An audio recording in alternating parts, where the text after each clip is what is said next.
Hell is the strangest customer service policy ever invented.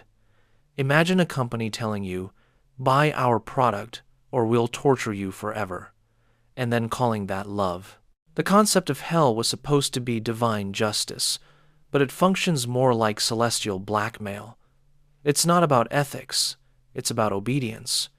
You can feel the insecurity dripping off the doctrine. A perfect, omnipotent being creates imperfect creatures, gives them free will, then threatens them for using it incorrectly.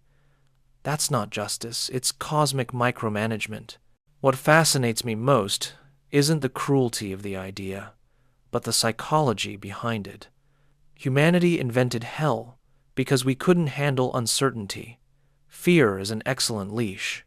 Tell people their eternal fate depends on believing the right story, and you own them. You control their thoughts, their guilt, their very sense of safety. That's not spirituality, it's emotional monopoly. The irony, of course, is that a God who needs hell immediately ceases to be God. Perfection doesn't need punishment to sustain itself. Infinite love doesn't need eternal torment as a marketing strategy. If God is truly omnipotent, then hell is redundant.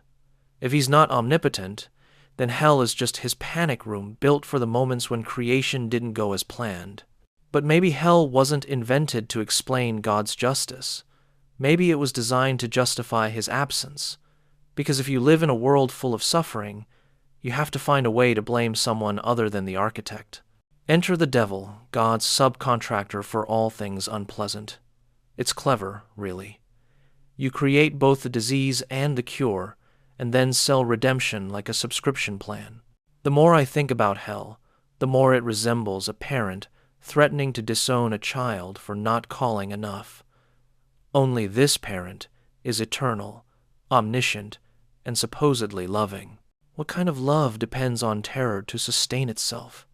It's like saying, "I love you unconditionally, provided you meet all the conditions." And the conditions are arbitrary. Depending on which religion you consult, hell is triggered by everything from murder to masturbation, from blasphemy to bad timing. In one tradition, eating the wrong animal earns you damnation. In another, failing to declare allegiance to the right prophet seals your fate. The rules differ, but the fear remains consistent. Fear is the only currency that never devalues in theology. What intrigues me most is how people defend the indefensible. They'll say, "God doesn't send you to hell, you send yourself." As if the human soul were some kind of self-driving car that accidentally missed the turn to heaven. It's a comforting illusion, because it allows believers to protect God's reputation while maintaining the system's fear-based structure. It's a theological version of "the call is coming from inside the house." If love is voluntary, then belief under threat isn't devotion, it's duress. And yet, entire civilizations have been built on that duress. Art, architecture, even moral codes, all orbiting around a furnace no one's ever seen but everyone's terrified of. Fear gives meaning to obedience. Take away hell, and the edifice starts to wobble. What's left to threaten people into virtue? Some say hell exists because justice demands it, but eternal punishment for finite crimes is the moral equivalent of executing someone for jaywalking. A being who claims to be both all-powerful and all-good could easily design a universe where justice doesn't require suffering. If hell exists, it's not because of divine justice, it's because divine design failed. But let's be honest, hell isn't really about divine justice, it's about divine insecurity. It's God's way of saying, "Love me, or else," which makes one wonder what kind of deity needs love that badly. You'd think an omnipotent being could handle rejection. Yet, here we are, trembling before the cosmic equivalent of a jealous ex. "If you don't love me back, I'll make sure you burn forever." That's not holiness, that's obsession in a robe.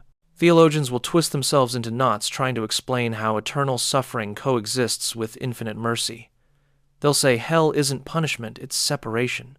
But separation from what? From love? From understanding? If love and understanding have boundaries, they're not infinite. If mercy expires, it was never divine to begin with. The idea of hell also exposes something deeply human about religion: our hunger for control disguised as morality. People like the idea that bad guys get what they deserve. It feels neat, symmetrical. Life rarely offers that kind of balance, so we invent a cosmic courtroom where everything will finally make sense. We forget that vengeance, dressed up as justice, is still vengeance. There's also an emotional economy at play. Hell makes heaven feel valuable. Without the contrast, heaven loses its shine. If everyone's saved, what's the point of being good? We've turned morality into a celestial loyalty program, where virtue earns you points toward eternal bliss. But what if goodness loses all meaning when it's motivated by fear of the alternative? Theologians may write volumes trying to justify the necessity of hell, but what they're really doing is damage control. Because deep down, even the most faithful suspect that eternal torture doesn't sit well with the notion of perfect love. The dissonance is unbearable, so they reframe hell as self-chosen exile, spiritual consequence, or the result of free will. But language can only polish contradiction, not erase it. If an all-knowing God created you knowing you'd end up in hell, then you were doomed before you began. That's not freedom, it's predestination with better PR. And maybe that's the ultimate contradiction: a God who creates souls just to punish them for being what he made them to be. It's like designing a fish, throwing it on land, and condemning it for not breathing air. If hell truly exists, then it exposes not the flaws of humanity, but the flaws of its creator. Because what kind of perfect being needs eternal punishment as an afterthought? Imagine an architect building a house so poorly that he must keep a torture room in the basement for the tenants who misbehave. That's not perfection, it's insecurity wrapped in authority. The great paradox is that religion calls this love. But love doesn't issue ultimatums. Love doesn't threaten eternal separation. When love turns conditional, it ceases to be love and becomes dependency. Religion has made God emotionally codependent with his own creation. The Almighty, it seems, cannot handle unreciprocated affection. What's worse is how this dependency was passed down like a family heirloom. Believers are told to imitate God's love, yet also to accept that disobedience deserves eternal pain. The result is moral schizophrenia, mercy and cruelty holding hands in the same doctrine. We are told to forgive endlessly, but apparently God cannot. And so, hell becomes a mirror not of divine justice, but of human insecurity. It reflects our own fear of meaninglessness, our desire for closure, our inability to accept that some things might never be resolved. We projected those fears into the heavens, gave them fire and horns, and called them holy. Consider how early religions used hell not as a place, but as leverage. The fire wasn't meant to illuminate truth, it was meant to keep people warm with fear. Control the imagination, and you control behavior. A frightened mind will obey anything if it believes its safety is at stake. Priests became divine accountants, balancing souls like currency. The more terrified the people, the wealthier the institution. This isn't cynicism, it's history. The medieval church sold indulgences to shorten one's stay in purgatory. You could literally pay to reduce your eternal sentence. Imagine if a divine justice system could be bribed by gold. It wasn't heaven they were selling, it was anxiety, relief. Fear has always been the most profitable product on earth. But even beyond religion, the idea of hell lingers in our psychology.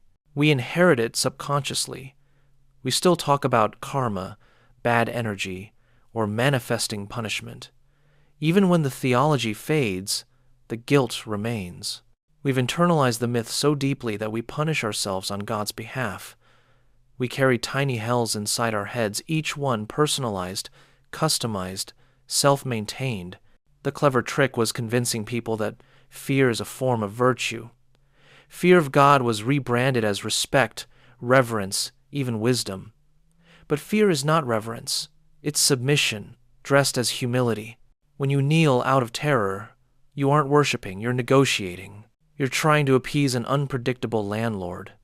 If God were love, he wouldn't need to be feared. If God were justice, he wouldn't need revenge. The very existence of hell implies that forgiveness has an expiration date and that mercy bows before ego. That's not holiness, it's pettiness with infinite resources. Some say, but without hell, people would have no reason to be good. That argument always amused me. Imagine needing the threat of eternal pain to behave decently. If morality requires surveillance, it's not morality, it's management. The idea that goodness collapses without fear says more about human conditioning than divine truth. It's like saying, if you remove the security cameras, I might start stealing. A world without hell wouldn't lead to chaos, it would lead to maturity. People might finally act with conscience instead of compliance. They might do good for its own sake, not as a celestial transaction, because morality loses all dignity when it's performed under duress. Hell also exposes an even deeper paradox: free will. We are told that God gave us freedom, but then attached eternal consequences to how we use it. That's not freedom, that's coercion. True freedom allows the possibility of error without infinite punishment. Otherwise, it's just a game rigged by its designer. The moment you threaten someone with hell for disbelief, you've already conceded the weakness of your argument. Fear is what you use when reason fails. The more irrational the doctrine, the greater the punishment required to enforce it. It's a theological law of gravity. Nonsense requires consequence. If one steps back from the scriptures and looks at hell as a metaphor, it begins to make more sense. Hell isn't fire, it's fear. It's the psychological toll of trying to reconcile love with tyranny. It's the human mind trying to process a universe that promises compassion but delivers control. In that sense, hell is real, but we built it ourselves. We see it in the guilt that never fades, in the anxiety that follows believers to sleep, in the quiet terror that they might not have done enough, believed enough, loved enough. That's not faith, that's spiritual hostage-taking. You can almost hear the whispered ultimatum beneath every hymn: be grateful or else. And yet, we accept it. Because fear is familiar, it's comforting in a twisted way. It gives structure to chaos, certainty to doubt. To say hell doesn't exist is to step into a moral wilderness where you alone must decide what's right. Many people would rather burn in imagined fire than face that kind of freedom. The most profound irony of all is that hell turns God into the very thing believers fear most: a tyrant who rules by intimidation. The devil doesn't need to exist. He's already been outsourced into theology. Hell is simply God's shadow, the part believers can't admit belongs to him. The church may speak of divine mystery, but hell reveals divine insecurity. It's the cosmic symptom of a deity who demands love but cannot inspire it freely. For what is eternal damnation if not a confession that God failed at persuasion? If perfection must threaten imperfection to survive, then perfection was never real. The truly divine would not need hell. It would transcend it entirely. The truly loving would not require obedience, it would inspire it. The truly just would not need fire, it would understand. But perhaps that's too human a way of thinking. Perhaps, as theologians say, we cannot comprehend God's ways. Convenient, isn't it? Whenever the doctrine collapses under its own contradictions, the faithful retreat into mystery. It's not supposed to make sense, it's divine. That's another way of saying, stop asking questions. Yet the questions persist. If God is omniscient, he knew the outcome of creation before it began, which means he, knowingly, designed billions of souls destined for eternal agony. That's not justice. That's premeditated cruelty. If any human behaved this way, we'd call it sadism. But when God does it, we call it holy.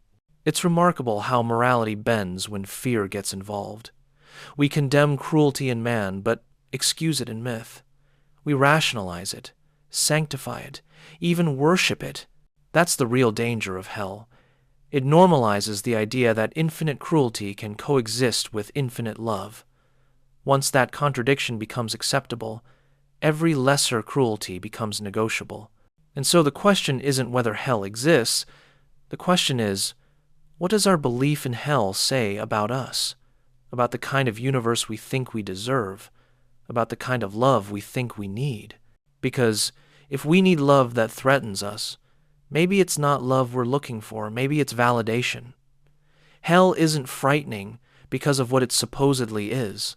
It's frightening because of what it reveals about us, about power, about the way fear can masquerade as morality. The concept survives not because it's logical, but because it's useful. Hell is the ultimate enforcement tool, the invisible fence around the human imagination. You don't need guards when guilt does the job for free. The moral ingenuity of hell lies in its simplicity, eternal consequences for temporary defiance. It's the perfect deterrent because it's unverifiable. No one ever returns from hell with a Yelp review, and yet the fear feels real enough to shape lives, control nations, and justify atrocities. It's the oldest propaganda that never expires. Think about it. If a God truly believed in free will, why would he design a system that punishes its use? That's not divine sovereignty, it's celestial authoritarianism. The moment belief becomes mandatory, truth becomes irrelevant. You don't need truth when terror will do. And yet, millions cling to the doctrine, not out of malice, but out of hope. They can't bear to imagine a world without divine order, even if that order includes fire. It's a strange form of comfort believing that pain is at least part of a plan. For many, chaos is scarier than hell. A cruel universe still feels safer than an indifferent one. It's easy to laugh at the absurdity of eternal flames and pitchforks, but the idea of hell runs much deeper than medieval imagery. It's psychological architecture.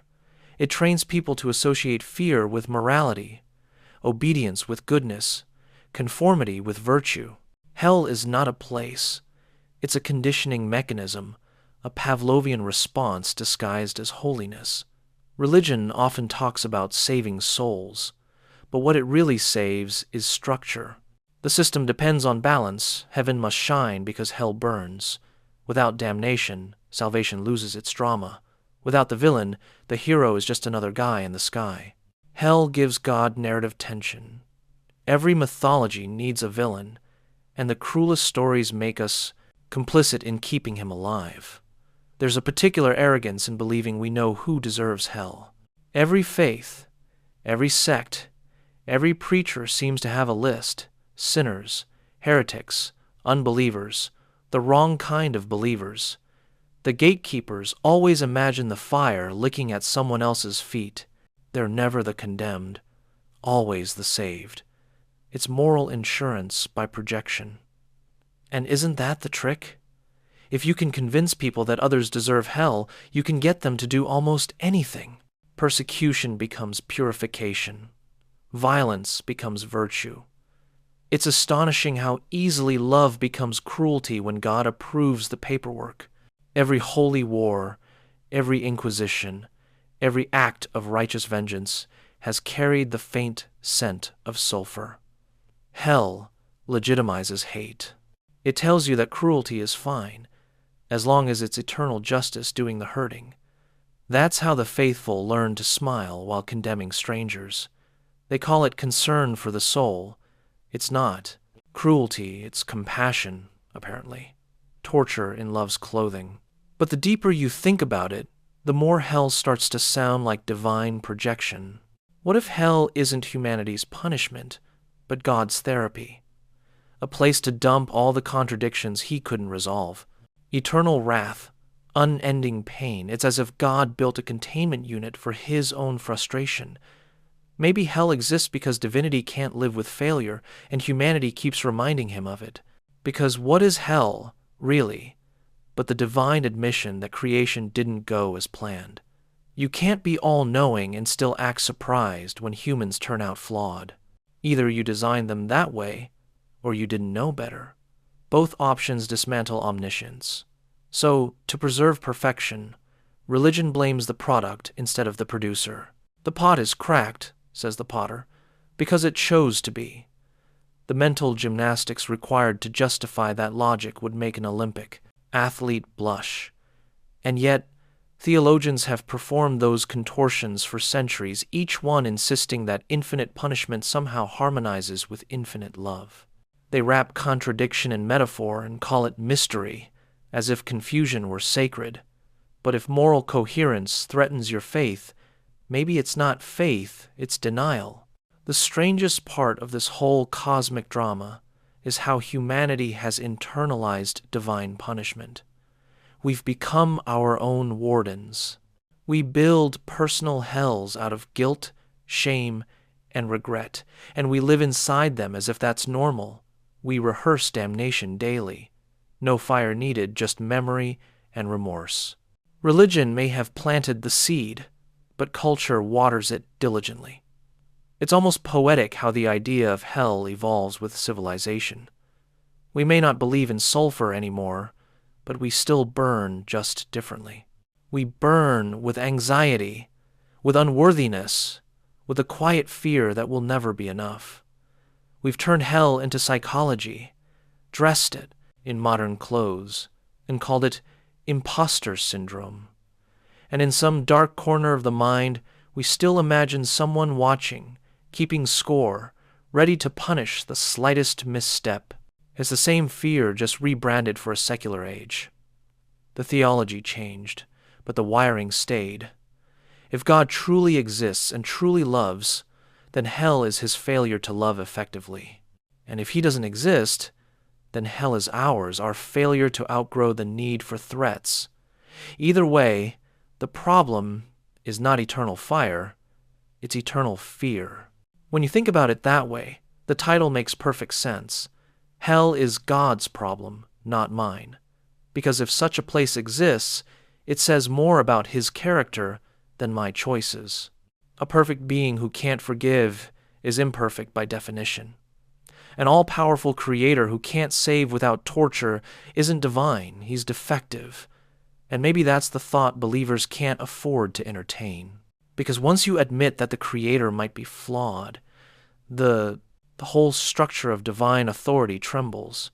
Fear was always the glue holding it together. Without hell, the hierarchy collapses. Without punishment, obedience loses its incentive. And without fear, faith must face the terrifying possibility of freedom. Freedom, real freedom, is hell's true opposite. It doesn't promise bliss, it promises responsibility. It doesn't offer comfort, it offers truth. And that's far more unsettling than any fire, because the absence of hell means no one's watching, no one's judging, no one's waiting to reward or condemn. You are on your own, entirely. That's what makes the myth so seductive. Hell simplifies existence. It makes life a game of moral bookkeeping with clear winners and losers. It saves us from ambiguity, from moral complexity, from the unbearable thought that maybe the universe doesn't owe us justice. Maybe it never did. And that's why hell persists. Because it's easier to imagine a cruel God than no order at all. Easier to believe in fire than to accept indifference. Easier to fear than to think. History offers a fascinating lens on hell. Once upon a time, it was vividly literal. Fire, brimstone, demons with claws, rivers of molten pain. People imagined it as a geography, a tangible place, because human minds crave maps, even of suffering. A mapped hell is controllable, navigable, a threat you can conceptualize. But once the imagery loses detail, the fear persists, now psychological, abstract, omnipresent. You can't escape it. It lives in your conscience. Consider Dante's Inferno, a masterpiece and a moral compendium, assigning sinners to precise tortures for each sin. Murderers boil in blood, liars are twisted, gluttons are buried in filth. On one hand, it's ingenious storytelling. On the other, it's a catalog of obsession. Humanity projected its fears and prejudices onto eternity, then dressed the resulting nightmare in theology. Hell becomes not a warning, but a mirror of human, moral imagination. Even outside literature, hell influenced law, culture, and politics. Fear of eternal punishment was weaponized. Rulers preached damnation to enforce obedience. Societies codified morality under the shadow of the flames. Social cohesion often masqueraded as divine law. Hell became the most effective propaganda campaign in history. And yet, one of the most revealing contradictions remains. Hell is supposed to be eternal, yet humanity is finite. What is finite existence punished with infinite suffering? The math itself is grotesque. If a single lifetime of mistakes warrants a lifetime of torment, then justice has lost proportion entirely. Imagine condemning a child to a prison sentence longer than the universe for stealing candy. The scale isn't moral, it's absurd. Even the most creative apologists can't resolve that. Some argue that hell is outside time, so eternity doesn't matter. But if time doesn't exist, what does suffering even mean? Endless. Pain requires experience. Experience requires time. Take away time, and the punishment evaporates.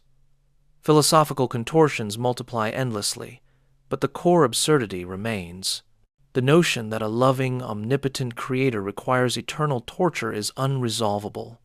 Psychologically, hell serves another function: projection. Humans often imagine punishment not for others, but for themselves. Every act of guilt, every pang of conscience, every what-if lives in miniature hell. Fear of eternal judgment becomes a lens for our own anxieties and regrets. Religion didn't invent fear. It monetized it, institutionalized it, sanctified it. It's also remarkable how hell infantilizes believers. Eternal consequences teach compliance, not wisdom. They make the mind pliable, fearful, dependent. Faith under threat is not courage, it's obedience. And obedience under terror is often mistaken for piety. That's why generations have been molded to fear rather than think. And yet, somehow, hell is also a tool of moral comfort. It reassures the righteous that the unjust will eventually face consequences, but that comfort is ethically bankrupt. The innocent who suffer remain tormented by misfortune. The guilty who repent in time escape fire. Eternal punishment, when applied arbitrarily, undermines morality rather than enforces it. Justice becomes selective, subjective, unreliable. Philosophically, hell is the ultimate proof of human projection onto the divine. We invented a being who punishes infinitely to reconcile our own need for cosmic order. Then we dress that being in robes of perfection, calling our creation holy. That is psychology masquerading as theology, fear masquerading as piety. And what of the believers who reconcile this? They argue that hell is necessary for free will, but real freedom doesn't come with threats. If a loving God requires obedience under threat of eternal suffering, that's not free will, it's extortion. Obedience coerced by terror is not moral, it is transactional. Hell is a contract signed with trembling hands and no signature. Theological arguments aside, hell reveals much about our relationship with fear. It teaches us to submit, to rationalize cruelty, to justify punishment. It conditions the mind to accept injustice if packaged as divine. The ethical imagination narrows. Creativity and moral courage are replaced with calculation. What must I do to avoid the flames? This extends to society at large. Laws, customs, and education were once heavily infused with hell's moral leverage. Fear was a teacher, terror a curriculum. The mind internalized punishment as a motivator, and once internalized, it never fully leaves. Modern culture may not burn sinners in oil, but it keeps the flames alive in subtler ways. Shame, anxiety, self-surveillance, moral perfectionism. Hell's endurance tells us something crucial. Fear is more compelling than reason. Logic cannot compete with terror. Historical evidence, philosophy, compassion, none of these can touch the visceral power of imagined fire.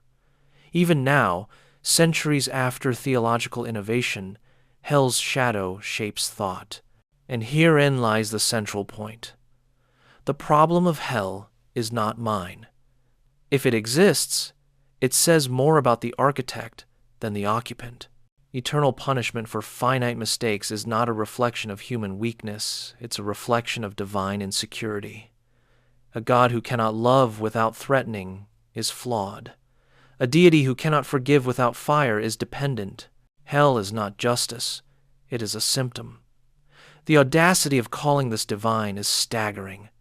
Civilization bows, prays, and sacrifices under the gaze of a deity whose ultimate enforcement mechanism is fear. And yet, hell exposes God as anything but absolute. It reveals limitation, obsession, and preoccupation with control. We inherit this myth, this mental architecture, this shadow of insecurity, and sometimes carry it silently. We carry hell as if it were an external threat, but it is, in truth, a reflection of the cracks in the theology itself. Fear lives longer than belief, and hell is its eternal home. But here is the twist, the one almost no preacher dares to say out loud. If hell exists the way many imagine it, then the scandal isn't humanity's sin, it's God's design. And maybe, just maybe, that's exactly why the Bible itself keeps whispering something different between the lines.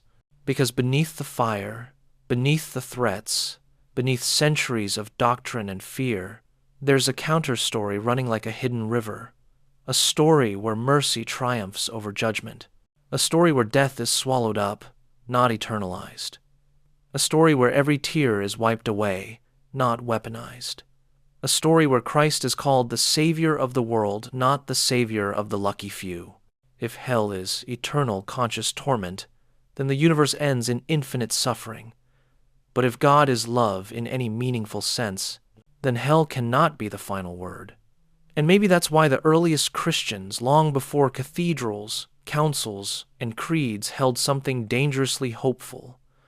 That God's justice heals. That God's fire purifies. That God's wrath restores. That God's victory is total, not partial. Because a victory where billions suffer forever isn't a victory at all. It's a cosmic tragedy. And so the real question is no longer, do I believe in hell? It's, do I believe God is good, and does his goodness actually win? If God truly desires all to be saved, as Scripture claims, and God's will cannot be ultimately defeated, then hell stops being a divine torture chamber and becomes something else entirely, God's problem, God's responsibility, God's burden to resolve, not humanity's burden to fear. And once you see that, fear loses its grip, religion loses its leverage, and the question shifts from terror to something startlingly simple. If God is as loving as the best parts of the Bible claim, what might redemption look like beyond what we've been taught? Because maybe, just maybe, the end of the story isn't damnation, it's restoration. Not eternal punishment, but eternal healing. Not hell forever, but God finally getting what God wants. Fear has always been religion's most reliable business partner. Not wisdom, not curiosity, not wonder, just fear, quiet, invisible, expertly crafted. And the strange thing is, most people think they chose their beliefs, but belief shaped under threat isn't belief at all. It's a survival reflex dressed up as devotion. Imagine a contract placed in front of you. Sign here. Agree to everything. Never question anything, accept the terms, or suffer eternally. What reasonable adult would call that a choice? Yet that's the psychological scaffolding used to hold up hell, because if hell falls, the entire fear-based system collapses with it. Threats must feel non-negotiable, or they lose their power. That's why hell is presented as the ultimate ultimatum, the cosmic version of, you're free to do what you want, as long as it's exactly what I told you. It's the classic abusive logic of authoritarian systems.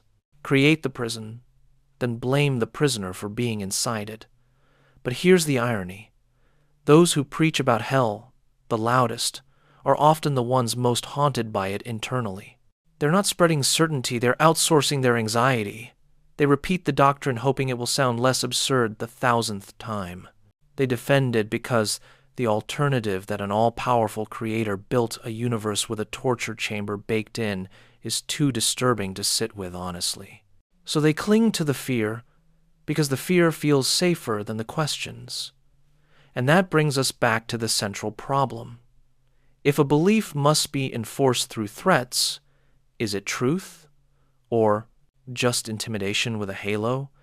A belief rooted in fear can shape a childhood, haunt a teenager, and paralyze an adult. Not because it's true, but because fear lingers long after logic has left the room. That fear becomes a lens through which everything is interpreted. Every coincidence becomes a sign. Every emotion becomes conviction. Every doubt becomes spiritual danger. And in that state, hell works exactly as designed, not as a place, but as a psychological leash. The threat doesn't have to be real to control you. It only has to feel real. And when a person finally steps back and asks, wait, why am I afraid of a punishment designed by a being who claims to love me? The entire illusion begins to unravel. Because it's impossible to both love someone and threaten them with infinite pain for failing to navigate a moral obstacle course, that contradiction is too large to hide behind incense and hymns. It spills out. It exposes itself. And once you see it, you can't unsee it.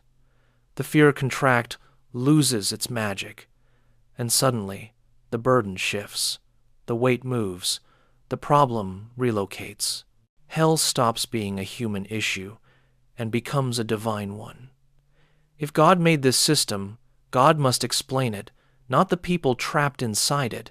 And that is the moment the psychological leash snaps.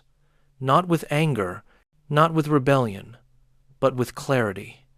A clarity that is both liberating and unsettling. If hell exists, it cannot possibly be my fault. It has nothing to do with my nature and everything to do with God's character. And that realization cracks the door open. Because once fear no longer owns you, you start to ask stranger, deeper, more dangerous questions. Questions no sermon prepares you for. Once the fear contract dissolves, something remarkable happens. Morality starts to breathe. No longer is it a ledger of sins tallied against invisible eternal flames. No longer is it obedience under threat, compliance dressed as virtue. It becomes choice, real choice. And in that space, morality sheds the shadow of punishment and begins to reflect genuine conscience. Think about it. Many who defend hell insist that without it, we'd have chaos. People would steal, lie, cheat, and collapse into anarchy. But history, irony as always in tow, tells a different story. Humans are capable of compassion, cooperation, and courage without eternal fire hovering over their heads. We learn, we adapt, we empathize. Fear is not the engine of morality, it's the wheel clamp. Take it away, and the machine doesn't fail. It hums. Hell, then, functions less as a moral compass and more as a crutch for those afraid of independent thought. The ultimate irony? God's supposed system of infinite justice forces humans to act as though they were weak. It infantilizes the mind, substituting terror for reflection. It teaches obedience, not insight, compliance, not wisdom. And yet, look closely at the doctrine itself. Hell isn't consistent. It contradicts itself endlessly, even within the same text. Some passages speak of eternal torment, others speak of eventual reconciliation. Some promise mercy, others demand fire. No human legal system could survive such incoherence, yet it has been defended for millennia under the banner of divine perfection. That contradiction should be terrifying not for fear of damnation, but for what it says about the entity who allegedly designed it. A perfect, omniscient being who creates a system that punishes infinitely, inconsistently, and arbitrarily is imperfect. A loving deity who allows endless suffering because of minor mistakes is dependent. A just God who needs terror to enforce morality is insecure. In short, hell is not about morality. It's about control. Control wrapped in fire, sanctified with scripture, defended with tradition, and internalized with guilt. And when you see it that way, you realize something profound. The responsibility for hell is not human. It is divine. It is God's problem, not mine. That realization transforms the entire conversation. No longer do we tremble at imagined flames or plead for mercy we may not deserve. No longer do we bend our ethics to fit the shadow of a cosmic threat. Instead, we can examine morality, love, justice, and forgiveness on human terms, free from coercion, free from fear, free from obligation to a flawed system. Imagine that.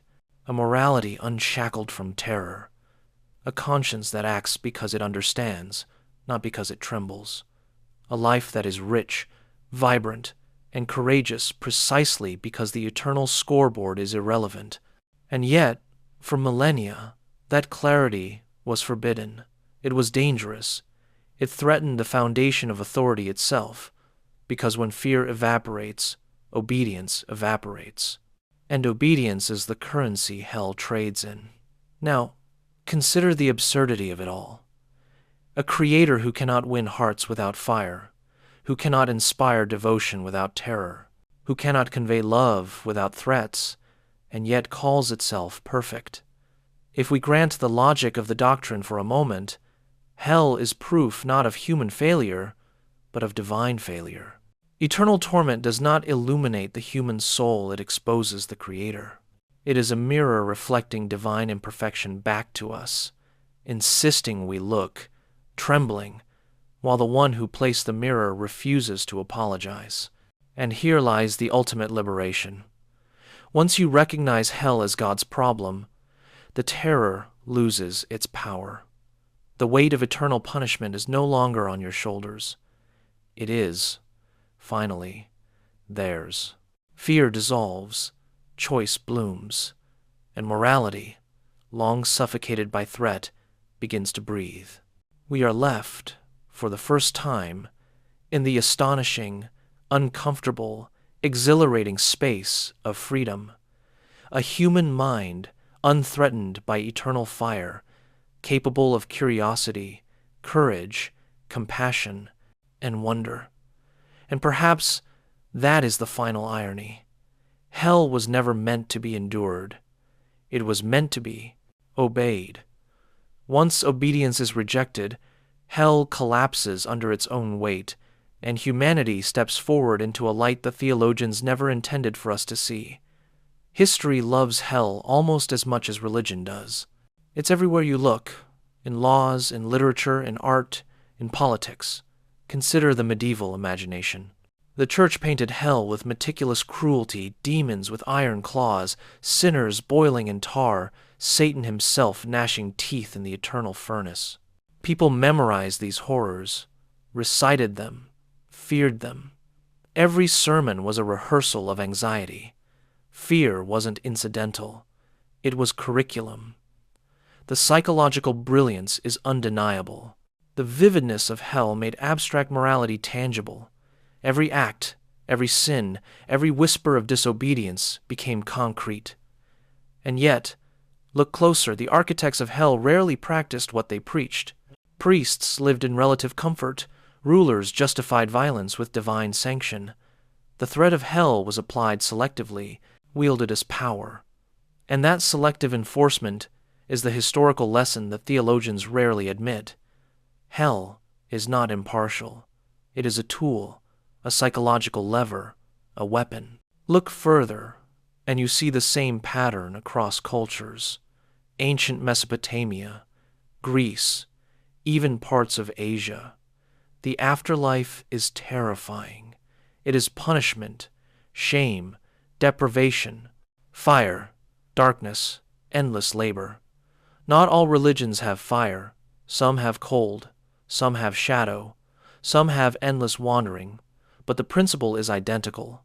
Frighten the living to enforce norms. This is the historical continuity we rarely discuss. It's not theology we inherit. It's fear. The narratives vary. The symbols shift. But the emotional function remains the same. Hell in every culture has been a leash on human imagination. It isn't about justice, it's about control. Yet, remarkably, people internalize this. By adulthood, fear is no longer external. We carry it as guilt, anxiety, shame, dread of failure. We burn. From within, long after the priests and temples have vanished, hell becomes a private, self-administered system, no demons required. The architecture remains invisible but unyielding, and the irony grows. The longer we internalize fear, the more it shapes our understanding of morality, love, and God. Virtue becomes something performed under duress, kindness a calculated strategy, devotion a hedge against punishment. What was meant to teach righteousness becomes a mirror of human anxiety. Hell is not just a theological idea. It is a psychological phenomenon. It is a historical pattern, and it is one of the most effective tools ever devised to shape behavior without reason. Now, step back for a moment. Imagine seeing all of this clearly: the absurdity, the history, the contradictions, the fear, the moral conditioning, and ask yourself, whose problem is this? It cannot be ours. If hell exists as an eternal, conscious, punitive mechanism, then the flaw, the design failure, the cruelty belongs to the architect, not to the human being who is born, lives, and dies under this weight. And that clarity is startling, liberating, perhaps even dangerous. Because once the weight shifts, everything changes. You begin to see morality without terror. You begin to question authority without shame. You begin to live without fearing a furnace that may not exist, administered by a being whose perfection is now suspect. History built hell as a shadow over humanity, but the shadow is not ours to bear. It is God's, if God exists at all, and it is a problem we are free to leave behind. Once the historical scaffolding of hell is laid bare, the next step is startling: freedom. Not freedom in theory, not freedom whispered in sermons, but the deep, unshakable freedom of realizing, I am not responsible for the eternal suffering of billions. I am not the keeper of cosmic fire. I am not bound to obey terror to survive. For centuries, fear shaped thought, molded conscience, and dictated action. We performed virtue as if our lives depended on it because the doctrine said eternity depended on it. But eternity doesn't belong to us. It belongs to God, or to the myth, or to the narrative that humanity inherited. It is not mine to manage. This is a revelation with subtle, almost mischievous implications. The liberation that comes from recognizing hell as God's problem doesn't lead to moral chaos. It doesn't encourage cruelty, apathy, or chaos. It encourages thinking, reflection, courage, and responsibility in a fully human, fully conscious way. Imagine morality that isn't enforced through fear, where actions are not hedged against eternal punishment, where kindness is given freely, curiosity is pursued bravely, and conscience acts not as a ledger for cosmic accounting, but as an internal compass tuned by empathy, reason, and human experience. Ironically, this is a morality far more robust than one built under threat, because morality under duress is fragile. It exists only as long as the threat exists. The moment the authority wavers, the moral behavior often crumbles. Freedom, on the other hand, produces durable ethics. When we act without coercion, our choices reflect understanding, not compliance. Our virtues are earned, not borrowed from fear. Our compassion is genuine, not performed as damage control. And there is another profound consequence. Once we recognize hell as the divine problem, we stop internalizing it. We stop rehearsing punishment in our minds. We stop giving our guilt and anxiety away to a system designed to keep us small. Instead, the focus shifts from terror to curiosity, from obedience to conscience, from survival to meaning. And here's the subtle, almost wicked humor of it all. The very mechanism designed to control us, hell becomes the mirror that reveals God's limitations, not ours, not humanity's. We inherit fear, we inherit guilt, we inherit stories of fire and torment, but none of that is truly ours to carry. The weight, if it exists, belongs elsewhere. It belongs to the architect who designed eternal punishment, to the deity whose perfection requires threats to maintain obedience. Recognizing this is a liberation that feels almost audacious, almost scandalous, because for millennia we were trained to feel the opposite, to carry responsibility for the cosmic machinery, to fear a fire we didn't start, to worry for eternity over choices we never truly controlled. The final irony? In exposing hell as God's problem, not ours, we achieve a deeper, truer sense of responsibility. Not responsibility to fear, but responsibility to ourselves, to others, and to reality as we can grasp it. We act with wisdom, not terror. We love without leverage. We live with courage, unshackled by threat. And that, perhaps, is the true tragedy of the myth and its hidden gift. Humanity has always been capable of more than hell allows. We've been told for centuries that the flames define us, but in truth, we define ourselves when we step out from the shadow. So, here we are, standing at the edge of the entire story. Hell, if it exists, is not a place to inhabit. It is a mirror, a reflection of fear, control, and contradiction, a reflection of a creator who demands obedience through terror, and a human mind trained to absorb and perpetuate that terror. And here is the quiet, almost dangerous truth. Hell is God's problem, not mine. If eternal fire burns, it says far more about the designer than the inhabitant. It says that the architect cannot persuade without threat, cannot inspire without coercion, cannot love without fear. But we human, thinking, fragile, infinitely curious, have a choice that God cannot take away, to step out from under that weight, to live ethically, courageously, and thoughtfully without the shadow of punishment, to confront the universe as it is, and confront ourselves as we are, without outsourcing morality to an invisible ledger. The liberation is subtle, but radical.